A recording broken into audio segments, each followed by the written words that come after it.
Pre cooling की बात करते हैं। जो हार्वेस्टेड प्रोड्यूस है उसमें से फील्ड हीट को रिमूव करना जितना जल्दी से जल्दी हो सके हार्वेस्टिंग के बाद, चाहे वो कट फ्लावर है, वेजिटेबल है, फ्रूट्स हैं, क्या कहते हैं, प्री कूलिंग कहते हैं। क्योंकि फील्ड हीट करती क्या है, वो क्रॉप में मौजूद जो रेट ऑफ रेस्पिरेशन है उसको बढ़ा देती है, जिसकी वजह से बहुत जल्दी फिर जो हमारे फ्रूट्स और वेजिटेबल्स हैं या फ्लावर हैं वो ख़राब हो जाते हैं। क्या क्या मेथड है प्री कूलिंग के? प्री कूलिंग का सबसे पहला मेथड है रूम कूलिंग, जिसमें जो क्रेट होती हैं उनमें प्रोड्यूस को हम रख देते हैं। सारी की सारी क्रेटों को उठा करके रूम में रख दिया जाएगा। फैंस लगे रहते हैं जो कि अंदर रूम के सर्कुलेट करते हैं कोल्ड एयर। एक है फोर्स्ड एयर कूलिंग, जिसमें क्या होता है, जो फैन है वो सारी की सारी क्रेटों के अंदर जो कोल्ड एयर है उसको ब्लो करवाते हैं, जिससे बहुत जल्दी जो फील्ड हीट है वो रिमूव हो जाती है। एक है हाइड्रो कूलिंग।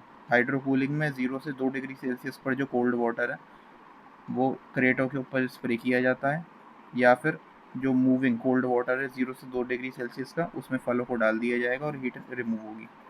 इसके अलावा एक मेथड है पैकेज आइसिंग, जिसमें पूरे के पूरे जो क्रेट हैं उसके अंदर मौजूद प्रोड्यूस को, जो आइस है उसको क्रश करके भर दिया जाता है अंदर। धीरे धीरे आइस जो प्रोड्यूस है उससे हीट को लेकर के मेल्ट होगी और फील्ड हीट रिमूव हो जाएगी। एक ऑप्शन है हमारे पास में वैक्यूम कूलिंग। वैक्यूम कूलिंग जो है प्रिंसिपल ऑफ एवोपोरेटिव कूलिंग पर काम करता है। इसमें हम कोई भी जो फूड आइटम है, यानी कि जो हमारा प्रोड्यूस है, उसको हम अंदर रखेंगे। जो वैक्यूम है वो क्रिएट किया जाएगा चैम्बर के अंदर। वैक्यूम जैसे ही क्रिएट होगा चैम्बर के अंदर तो प्रेशर डिक्रीज़ करेगा। अब यहाँ पे होता क्या है, ये एटमॉस्फेरिक प्रेशर जैसे ही कम होगा तो वाटर का जो बॉइलिंग पॉइंट है वो कम हो जाएगा। जो फ्रूट की सरफेस पर मौजूद मॉइस्चर है वो आपका एवोपरेट होने लगता है rapidly at low temperature 0 degree Celsius.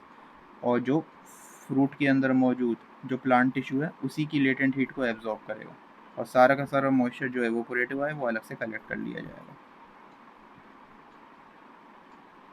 ये था प्री कूलिंग।